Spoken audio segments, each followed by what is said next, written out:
स्वागत है आप लोगों का आईपीएल टीम जर्नी सीरीज के एपिसोड नंबर 2 में। और आज के इस एपिसोड में हम बात करेंगे 5 time champion team whistle polo team Chennai Super Kings के बारे में। आज इस एपिसोड में हम जानेंगे सीएसके की जर्नी के बारे में, सीएसके की उस डार्क फेज के बारे में जब 2 साल के लिए वो बैन हुई थी, और देंगे बड़े सवालों का जवाब। क्या सीएसके सिर्फ थल्ला की वजह से जानी जाती है? क्या सीएसके मतलब धोनी है? क्या सीएसके ओवररेटेड है या वाकई वो एक चैंपियन टीम है?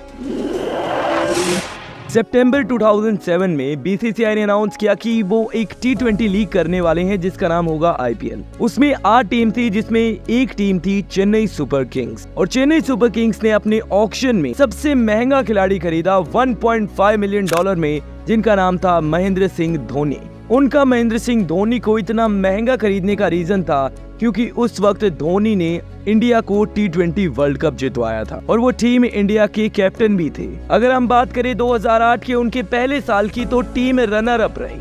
2009 में सेमीफाइनल्स तक पहुंची, लेकिन 2010 और 11 में back to back Chennai Super Kings 2 IPL trophies जीतती है।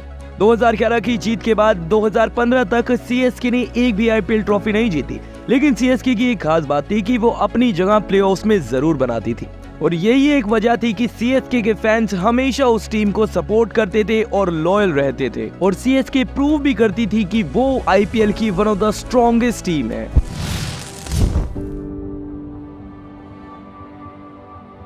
लेकिन फिर 2016 में दुनिया को एक बहुत बड़ा शॉक मिलता है जब न्यूज आती है कि आईपीएल की favourite team Chennai Super Kings अब 2 साल के लिए बैन हो चुकी है। सीएसके के कुछ ऑनर्स इलीगल बैटिंग और फिक्सिंग में इन्वॉल्व थे, जिस वजह से ये डिसाइड किया गया कि सीएसके को 2 साल के लिए बैन किया जाएगा, और अब इंतजार होता है तो उनके कमबैक का। 2018 में सीएसके अपना कमबैक करती है, और कहना पड़ेगा क्या शानदार कमबैक था, क्योंकि 2 साल बैन होने के बाद वापसी करते ही सीएसके ने आईपीएल ट्रॉफी जीती, और अगले साल 2019 में भी वो मुंबई के साथ फाइनल्स में पहुंचते, जिसके बाद एक मीम निकल कर आती है कि 7 teams compete with each other to play finals with Chennai Super Kings. लेकिन शायद इस बात के बाद टीम को कुछ नजर से लग गई, क्योंकि 2020 एक पहला साल आता है कि Chennai Super Kings play of में भी क्वालिफाई नहीं करती।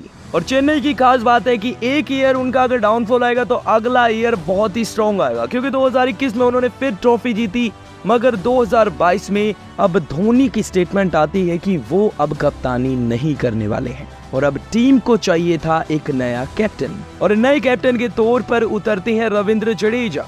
लेकिन Ravindra Jadeja as a captain successful नहीं हो पाते, और 2022 में भी टीम क्वालिफाई नहीं कर पाती। मगर पिछले साल यानी कि 2023 में चेन्नई सुपर किंग्स फिर से आईपीएल ट्रॉफी जीत जाती है, और कहना पड़ेगा कि चेन्नई सुपर किंग्स की जर्नी में काफी अप्स एंड डाउन्स देखने को मिले, लेकिन चेन्नई सुपर किंग्स की टीम ने कभी हार नहीं मानी, और अपनी कंसिस्टेंट परफॉर्मेंस की वजह से, अपनी अचीवमेंट्स की वजह से, अपनी प्लेयर्स की वजह से चेन्नई ने हमेशा फैंस के दिलों पर राज किया है। और हम ये बिल्कुल कह सकते हैं कि चेन्नई सुपर किंग्स एक ओवररेटेड टीम बिल्कुल नहीं है, वो वाकई एक स्ट्रॉन्ग टीम है। और चेन्नई इतनी फेमस शायद उनके कैप्टन महेंद्र सिंह धोनी की वजह से। जहां ये सवाल उठते हैं कि ये टीम ओवररेटेड है, लेकिन महेंद्र सिंह धोनी ओवररेटेड बिल्कुल नहीं है। वो एकमात्र ऐसे कैप्टन हैं जिन्होंने आईसीसी की सभी ट्रॉफीज जीती हुई हैं, और यही कारण है कि चेन्नई सुपर किंग्स अगर किसी और की होम ग्राउंड पर भी खेलती है तो वहां पर भी येलो आर्मी उस ग्राउंड को घेर लेती है। और धोनी की फैन फॉलोइंग का रीजन है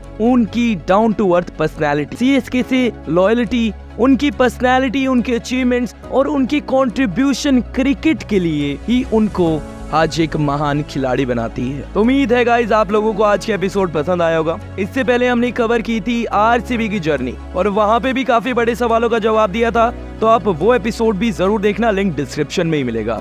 और अगली कौन सी टीम के बारे में देखना चाहते हैं कमेंट सेक्शन में जरूर बताइए, और ऐसी और वीडियोस के लिए, एपिसोड्स के लिए चैनल को सब्सक्राइब कीजिए।